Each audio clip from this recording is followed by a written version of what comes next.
여러분 안녕하세요. 강은혜 선교사입니다.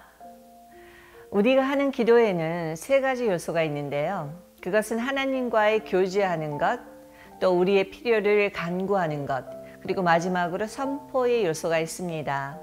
오늘은 그 중에서 주님과의 교제라는 측면에서 기도에 대해 이야기해 보도록 하겠습니다.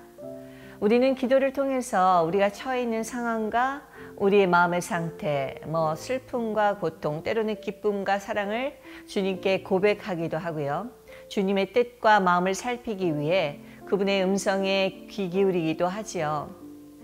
이것을 기도 안에서 주님과의 교제라고 말씀드릴 수 있는데요. 그런데 기도의 DNA가 있는 우리 한국 크리스천들이 기도 가운데 가장 어려워하는 것이 바로 이 주님과의 교제가 아닌가 싶습니다. 야곱이 형 에서와 만나기 전 야복강 나루에서 끈질기게 기도하여 하나님을 이긴 것 같은 그 끈질긴 기도를 비교적 우리는 잘하는 것 같고요.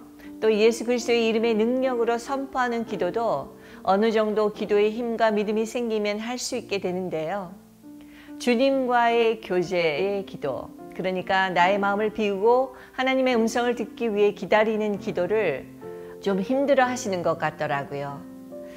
기도를 많이 하시는 분들도 기도회에 나와 열심히 자신의 기도 제목을 주님께 아랜 뒤에는 시간 관계상 어렵기도 하겠지만 주님의 뜻을 분별하고 그분의 음성을 경청하기 위해 시간을 할애하며 기다리며 기도하시는 분들은 많지 않은 것 같습니다. 그런데 여러분, 이렇게 주님과 교제하는 요소가 없는 기도를 주님과의 인격적인 기도라고 말할 수는 없겠죠. 만약 여러분의 사랑하는 자녀가 부모에게 필요한 것만 일방적으로 선포하듯 말하고 나서 부모가 뭐라고 말하려고 하는데 들으려 하지도 않고 자녀가 그 자리를 떠나버린다면 여러분은 부모로서 어떤 마음이 들까요? 이렇게 자녀와 서로의 감정과 마음을 교류하지 못한다면 부모인 여러분은 얼마나 마음이 씁쓸할까요? 아르헨티나 부에노스아이레스에 있는 믿음교회를 담당하셨던 후안 카르로스 오르티즈 목사님은 아르헨티나의 영적 갱신 운동을 주도한 인물로 세계적으로 영향력이 있었던 영적 지도자였는데요. 그분은 이렇게 말씀하셨습니다. 우리가 영적으로 성장하면 우리는 기도할 때 우리의 요구만을 토로하지 말고 하나님이 무엇을 원하시는지에 대해 관심을 두어야 합니다. 주님의 뜻을 묻지 않고 자신의 요구만을 빈번하게 말하는 것은 무례한 행동이니 주님께 사과하셔야 합니다. 라고까지 말씀하셨어요. 그렇다면 여기서 대두되는 질문이 하나 있는데요. 그것은 여러분은 주님과 친하십니까? 입니다. 여러분도 친한 분들과는 자주 만나고 싶고 그분들과 대화하고 싶고 또 밥도 함께 먹고 싶잖아요. 이와 같이 인격적인 교제란 하나님과 친해지는 것을 말합니다. 이러한 인격적인 교제는 다른 종교에서는 찾아보기 어려운데요. 왜냐하면 타 종교는 율법적이고 신과 인간의 관계가 일방적이기 때문이죠. 우리 하나님께서는 죄인이었던 우리들을 구원하시기 위해 자신의 독생자까지 아끼지 않으신 하늘 아버지시고 노예와 고아와 같은 우리들에게 성령, 양자의 영을 주셔서 그분의 자녀 삼아 주심으로 우리는 그 하늘 아버지와 친밀한 인격적인 교제를 나눌 수 있는 특권을 받게 된 것이죠. 하나님과의 친밀함이 더해질수록 우리는 수시로 기도를 통해서 하나님과 대화를 나누게 되며 들려주시는 음성이나 영적 통찰력을 통해 순간순간 주님의 뜻을 분별하고 또 그분의 인도하심을 받기도 하며 또 세상이 줄 수 없는 위로도 받게 되는 것이죠. 그런데 우리가 주님과의 이런 인격적인 교제가 안 되는 이유가 뭘까요? 그 이유로 생각해 볼 수 있는 것은 먼저 우리의 자아가 너무 강하기 때문이 아닌가 싶습니다. 두 번째 이유로는 주님을 향한 사랑이 식어지면 이런 교제가 사실 어렵게 됩니다. 공생의 기간 3년이라는 결코 짧지 않은 시간 동안에 제자들이 예수님과 동행했음에도 불구하고 주님의 십자가 고난의 사명을 이해하지 못했던 것은 제자들이 예수님을 여전히 자신의 이 짧은 인생을 위한 방편으로 생각했기 때문에 그것이 무산되자 모두 예수님을 등지고 떠나갔잖아요. 반면 주님을 사랑한 마리아는 모진 편견 속에서도 시몬의 집에 들어가 곧 십자가에 죽으실 주님을 위해 자신의 가장 소중한 옥합을 깨트리며 주님께 드렸고 끝까지 주님을 따른 여인 중에 하나가 되었는데요. 어떠한 상황에서도 주님을 끝까지 따를 수 있었던 동기가 바로 주님을 향한 사랑이 그녀에게 있었기 때문이었죠. 이렇듯 우리가 주님과의 인격적이고 친밀한 교제가 잘 안 된다면 여러분 안에 견고한 자아의 문제, 그리고 여러분 안에 있는 주님에 대한 사랑이 어떠한지 점검해 보시기를 바랍니다. 그렇다면 우리는 하나님의 음성을 어떻게 들을 수 있는 것일까요? 하나님의 음성은 사람에 따라 다양한 방법으로 듣게 되는데요.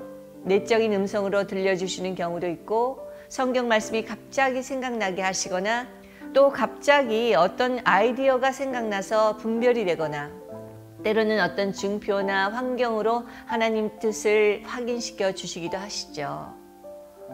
저희 경우는 하나님께서 내적인 어떤 사인을 주실 때 그것을 검증하기 위해서 다시 주님께 그 사안에 대한 성경 말씀을 주시라고 기도합니다. 그러면 생각지도 않았던 말씀을 주시기도 하는데요. 그것을 음미하다 보면 하나님의 뜻이 재확인되는 경우가 많습니다.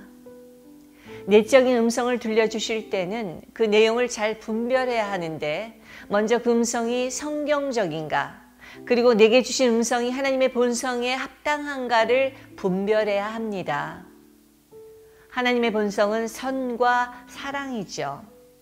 때로는 책망도 하시지만 그것도 사랑을 바탕으로 한 책망입니다. 만약 그 음성이 하나님의 본성과 배치되는 어떤 것이라면 그것을 받아들이는 것에 신중해야 합니다. 예를 들어 나를 힘들게 하는 사람이 있는데 그 사람 안에 악한 것들을 보여주시면서 대적 기도를 하게 하시기도 하지만 결국은 주님께서는 그 사람을 향하여 사랑은 모든 허물을 덮으며 와 같은 말씀과 함께 그 사람에 대한 긍휼한 마음을 주시며 사랑하도록 하신다면 그것은 하나님의 음성일 것입니다.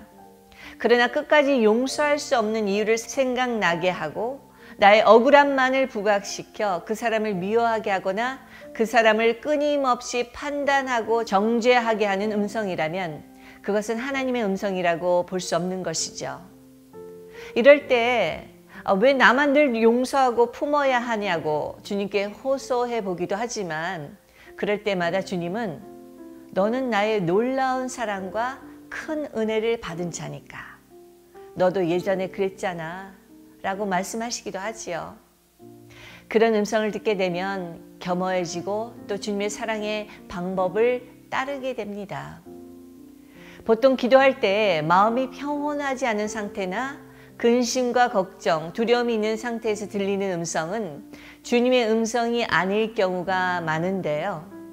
그래서 이런 불안정한 내적인 상태에서는 호흡기도 또는 예수의 기도와 같은 단순한 기도를 하거나 주님을 찬양하면서 마음이 평온해질 때까지 하나님의 음성을 듣는 것을 보려는 것도 좋은 방법인 것 같습니다. 후안 카르로스 오르테즈 목사님은 또 이렇게 조언하십니다. 나를 비롯해서 나의 가족은 기도의 사람들입니다. 하지만 우리는 좌절했을 때 반복적으로 기도하는 대신에 기도 시간을 주님 안에서 즐거워하고 주님을 사랑하고 경배하고 찬양하고 또 주님과 대화하며 유익이 되는 기회로 삼고 있습니다. 이렇게 기도의 거장들은 기도를 통하여 나름대로의 방법으로 자신의 영혼을 돌보며 주님과의 친밀하고 인격적인 관계를 지속적으로 구축해 나가는 것을 볼 수 있는데요. 여러분도 우리를 지극히 사랑하시고 지금도 살아계셔서 우리와 인격적이고 친밀한 관계를 맺기 원하시는 우리 주님을 기도를 통해서 새롭게 만나보시기를 축복합니다. 할렐루야!